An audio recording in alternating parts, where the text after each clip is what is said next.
Today I thought we would do a Q&A. I haven't done one of these in a while. I have said that I was going to do one a bunch of times and then I just never did. So this is me following through. It doesn't happen often, but sometimes it does. Also the overalls are like the big gold hoops. This is feeling very me. I know the peak of Q&As has long gone, but there's something I miss about it. The chatty nature of it. You kind of know where it's going, but not really, and it touches on a wide array of topics that you wouldn't normally put all in one video. For someone with ADHD, that's a recipe that I enjoy. I posted a question box over on my Instagram stories and I'm gonna answer some of them. First question is, how is the house doing? I don't know what to ask. House, how are you doing? Actually, I don't want to ask that because what if you responded? The house is doing very well, thank you for asking. Our house was hating the rain immensely. I don't know if I ever posted on here, but I posted on my Instagram. Our garden level flooded.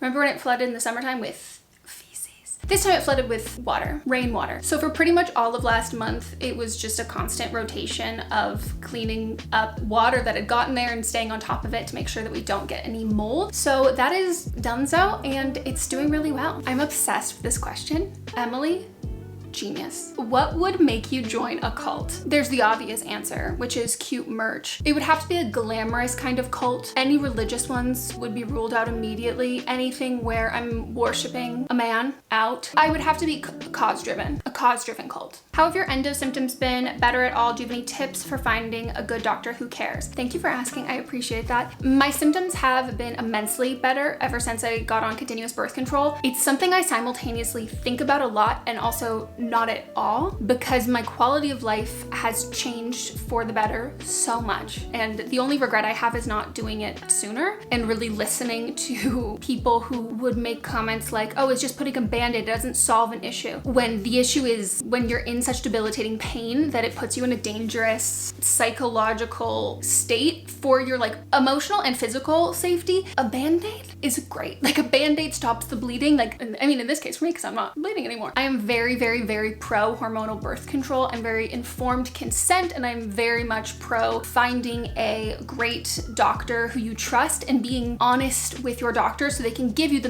best medical advice possible and then leaving if it's not the right doctor. So tips for finding a good doctor who cares. I would just not waste your time if you can avoid it, because people will waste your time regardless if you've like consented to like, yes, please waste my time. It's gonna happen, but if you can ever avoid it, so I would say have a telehealth appointment first. Don't waste the gas money, don't waste the mileage, don't waste your time and energy going all the way to a doctor's office, which can be like, you know, emotionally traumatizing, to then find out that like they're just not it. Ask straightforward questions. You know your body better than anyone. And the thing I really love about my doctor is she was like, you are the only one who can tell me how you feel. So if you can tell me absolutely everything, that is how I can do my job. Where our expertise align, you are an expert in you and how you feel, what's normal for you, what's not normal for you. And I'm an expert in treating those symptoms. The idea that doctors are mind readers, or they know more than you do, or you want to go in with like an unbiased kind of perspective and just like see what they say, a lot of it is trial and error. Knowing yourself and knowing how to verbalize that and like writing everything down and reading it,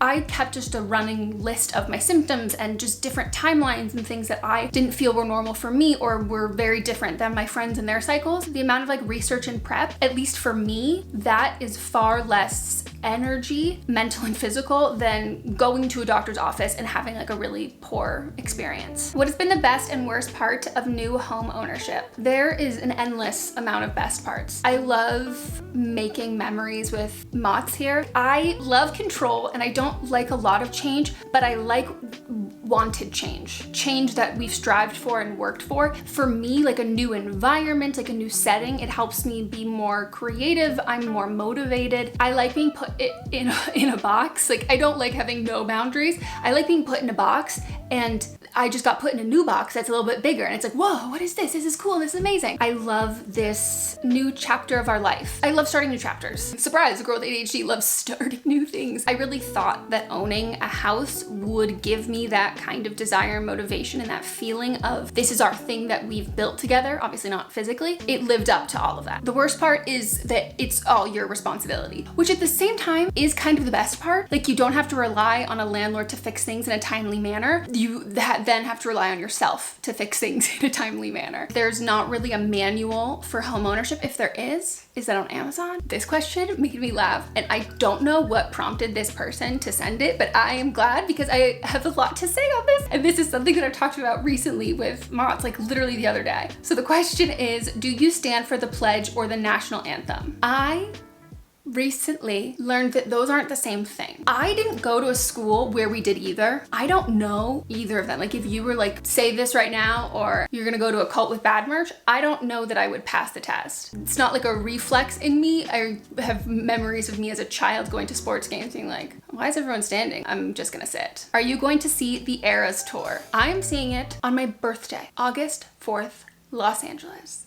I did not get official pre-sale, but thankfully Mott's has a Capital One card. I will say, not my proudest moment. I was a little snippy with him. I was gonna try and get them, he was gonna try and get them, and his mom was gonna try and get them. And turns out Mott's like didn't create a new account or something where it only happened where he was the only one who could do it. He was at work. And so I was pestering him constantly over the phone being like, oh my God, the code's not working. Like, why isn't this working? You're not gonna be able to get it. Like, you have to work. Like, you know, this can't take priority. You need to keep your job. He finally responded after 20 minutes and he was like, I got the tickets. Okay. I'm so sorry I ever doubted you, and I'm so sorry for blowing up your phone. I kind of want to go to more shows than just the one, but because it's on my birthday and that's what I'm doing to celebrate my birthday, it's just me and Mods, I don't want to make it less special by like diluting it and having seen it before. So I am open to seeing, is it the August 8th show with Gracie Abrams, my favorite Nepo baby?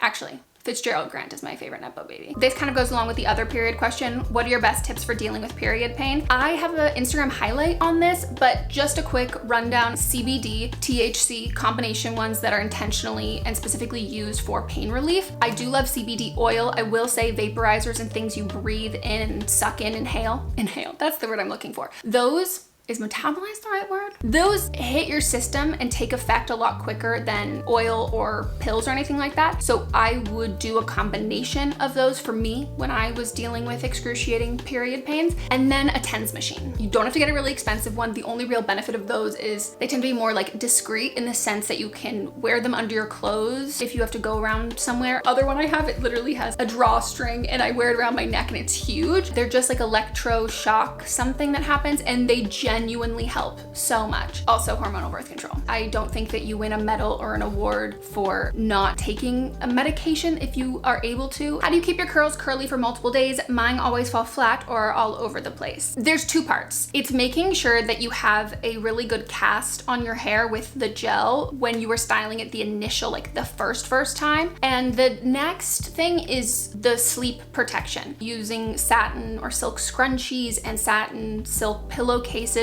as well as either like a bonnet, a headscarf, something that is able to kind of keep them on top of your head and in place, but then also refreshing. Take a spray bottle, wet my hair just a little bit, like get it a little bit damper, and then I will take kind of an all-in-one product. I love the Kinky Curly Custard, Kinky Curly Curling, this thing. That is like my go-to product for refreshing, and I only use that, and I just kind of scrunch that all over slightly damp and misted hair, and either diffuse or air dry. And also just having realistic expectations that the level of curls or waves your hair has on day one, it's going to be different. I think that's the cool thing about having textured hair, is you're going to have a different texture throughout the entire week or however long until you wash your hair again. So just finding different hairstyles that suit each of those textures. Get to be a chameleon. You always seem so happy in Colorado when you visit. Would you ever move/retire out of California? Probably not. I love Colorado and I love California. I think it's just the difference in when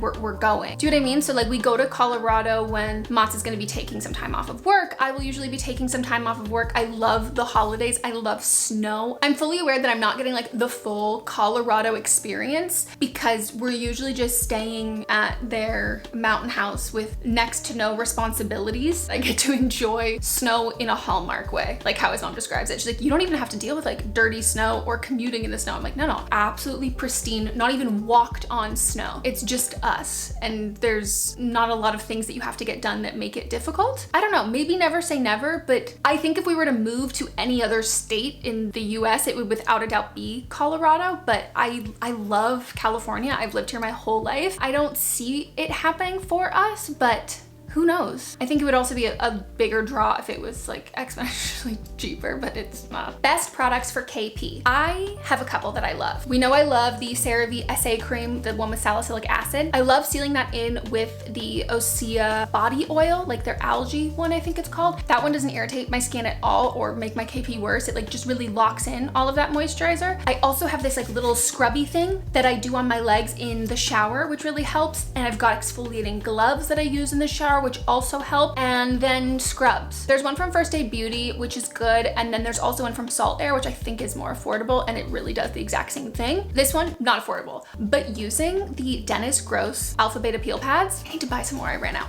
They're so good. I would use them on my face, and whatever was just like left, any kind of moisture, I would use them on my legs, and they help a lot. If you could bitch slap anyone from reality TV, who would it be and why? Tom Sandoval.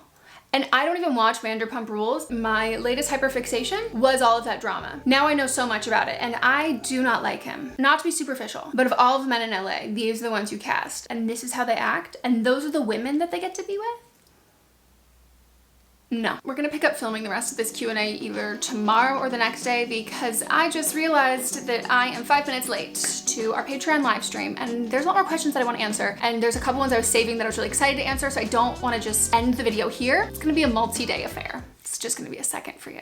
It is the next day. I am basically wearing the same outfit I wore yesterday. Not for continuity purposes, just because it didn't require any brain power, and I liked it. Plus mods said I looked cute, so male validation, you know? Where did we leave off? Do you still deal with long COVID? Haven't heard much lately. This, I feel like, is a perfect opportunity and time to update you and then also talk about today's sponsor. Today's sponsor is 𝘊𝚘. I talked about them in my last video. I love them. They're an electrolyte powder mix, so you add it to your water. I personally, call me crazy, have been adding it to warm water. I don't know, it's like soothes my tummy. My favorite flavor, orange. Like I said in my last video, my cardiologist told me that I needed to implement more electrolytes into my diet and every day, and that it was gonna make me feel a whole lot better. And guess what? He went to med school and he was right. I hate when a man is right, but sometimes it does happen. If you're not familiar, 𝘊𝚘 is an electrolyte drink mix that has everything you need and nothing you don't. It's got a science-backed electrolyte ratio, which includes 1,000 grams of sodium, 200 grams of potassium, and 60 grams of magnesium. It just has all of the good stuff that you want and none of the junk. There's no sugar, there's no coloring, there's no artificial flavors, and there's no gluten. And if you've also been plagued with a body that cannot digest gluten, you know that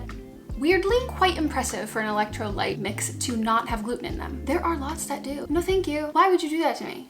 If you were anything like me, you might have thought that electrolytes were just for athletes. Actually, a lot of us are electrolyte deficient and we don't even know it. 𝘊𝚘 can help prevent and eliminate headaches, fatigue, muscle cramps, sleepiness, which are all common symptoms of electrolyte deficiency, but you might not even know that. And right now, 𝘊𝚘 is offering my viewers a free sample pack with any order. That's 8 sample serving packs free with any 𝘊𝚘 order. This is a great way to try all the flavors, figure out which one you like the best, or share the wealth with a salty friend. We all have one. You know who it is. First thing that came to your top of your head. Go with it, roll with it. Get yours at drinkelementt.com/Meghan. This deal is only available through my link, so you must go to drinkelementt.com/Meghan.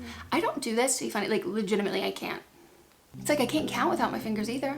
That's me problem, and very unrelated. Thank you again, 𝘊𝚘, and let's get back to answering the question and telling you how that ties together. I want to lounge, so I need you to scoot a little bit down. I'm really not kidding when I said my cardiologist said I needed to add more electrolytes into my diet. Limited that definitely helped. And honestly, actual electrolyte powder 𝘊𝚘 helped a lot more for me than just adding salt. I guess I should give a little bit more context if you are new here or to refresh your memory. I got COVID in September of 2021.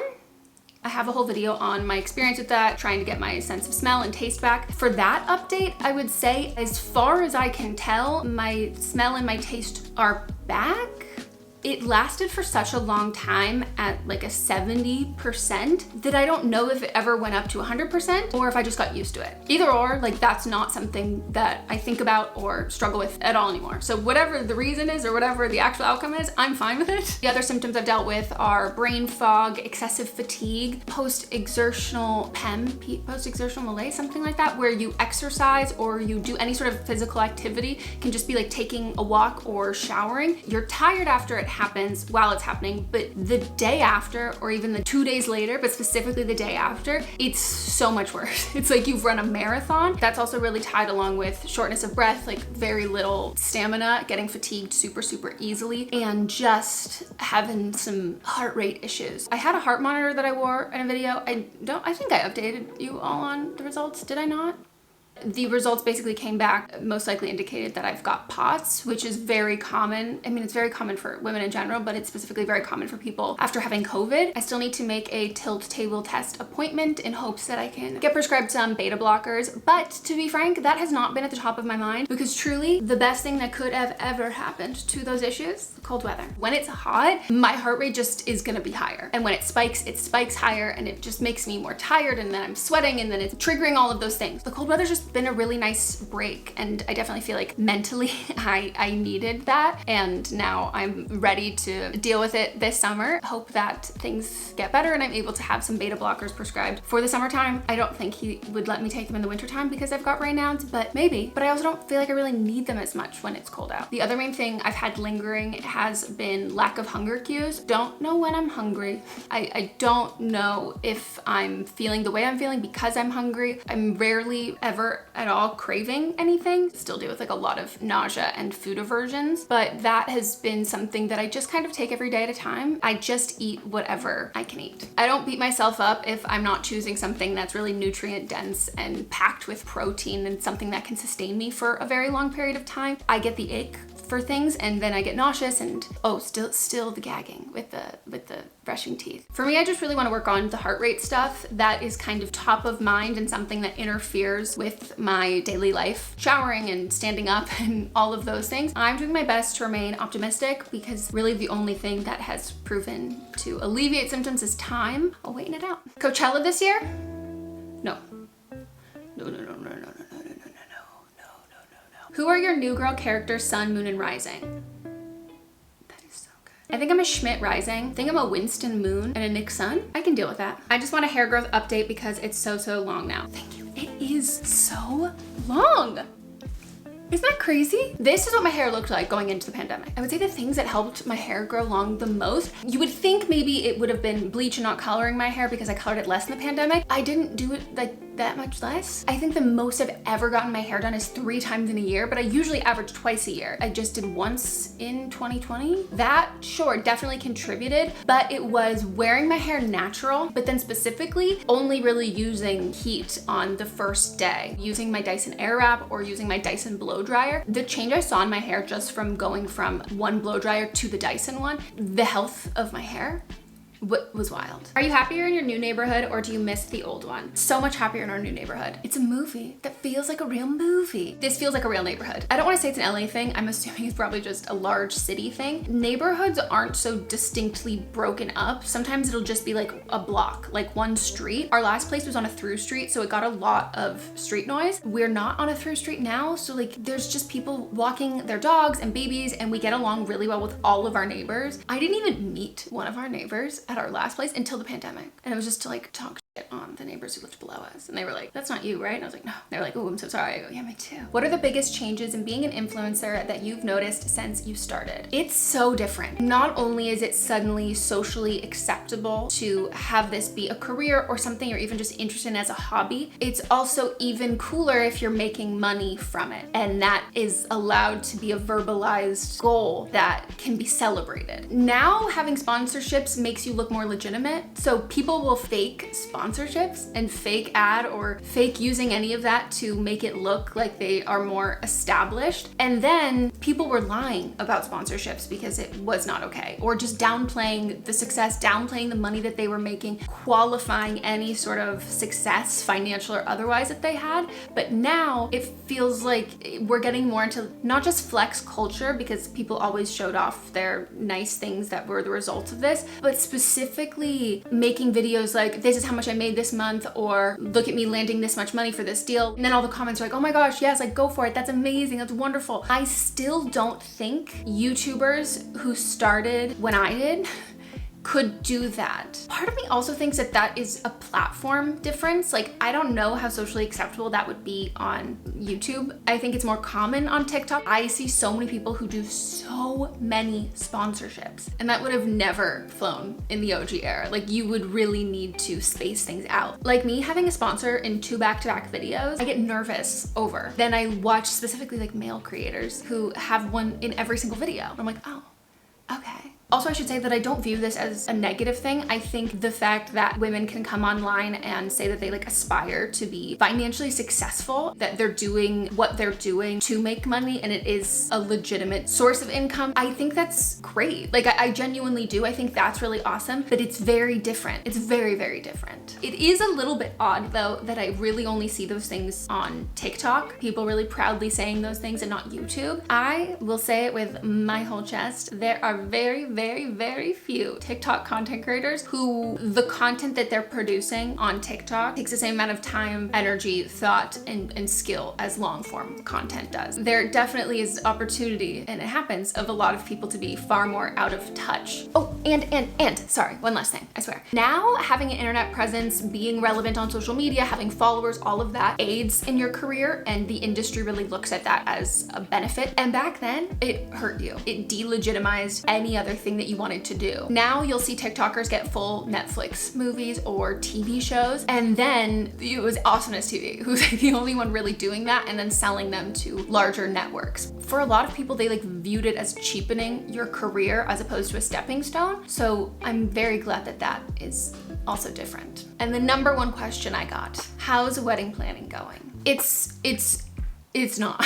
We're not having a wedding. We're obviously still getting married. We're just not gonna have a wedding. Getting a house was our number one priority, and a wedding it just kept going lower and lower on the list of things we wanted to do. And then we just got to a point where we had no desire to at all. I don't want this to sound like I'm knocking anybody who had a wedding. I have legitimately zero issue with anybody else doing that. It just wasn't what we wanted. And I think we thought that that's what we were supposed to want. The value of it, like how expensive it would be, like we would be paying for it ourselves, and I just have no desire to spend $100,000, it's Los Angeles, $100,000 probably on one day. Not even like New Year's, because I feel like it's too much pressure for one day. A lot of people also have weddings because it's culturally important, or it's important to their families. Matz's family is like very much doesn't care if we have a wedding. They were like, I think it's smart financially that you would rather have a house, and I don't have that kind of thing there. The big answer is that financially it's just really not worth it to us, and it's not something that's important to us. And then the answer under that is the emotional side, emotional quote unquote. When you don't have like a typical family situation, life events that have been portrayed in TV and movies, our friends have gone through, and you watch those things, having to adjust them and accommodate them to be exponentially different for your life and your situation is something that some people want to do and have a passion to do, and it doesn't change their desire to go through with it. But for other people it does. For me, it doesn't feel authentic. It would be impossible to fit into that cookie cutter traditional wedding mold, but even the mold that we would make that fits our life is not something I really care that much about. We've also been to so many weddings and spent so much money. Don't want to put people through that. Socially, do not have the most rockin' social life in the last couple of years. I would just rather spend it with Mott's. A wedding's about everybody else. It's to include all these other people there, and we just don't want all those other people there. We talked about either doing courthouse or eloping somewhere. The only thing that we really care about is pictures and outfits. I want to wear a white dress, and he wants to wear a suit, and then we want photos of it, and that's pretty much it. But if anybody has eloped or done a courthouse wedding in California, or honestly maybe anywhere, if it's like a fun destination to go to and you like love it and would definitely recommend it, let me know. It's kind of hard to even know where to start. And if anyone has any recommendations for like bridal-ish dresses, I definitely want to wear like a long dress. I don't want to train. No shot am I spending $1,000.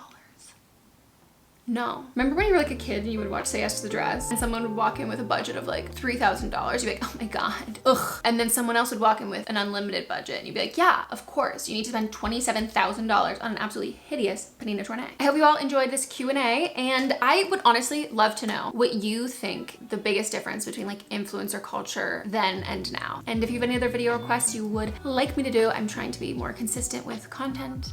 And yeah, I'll link everything that I talked about down below, and I will see you all next time. Bye.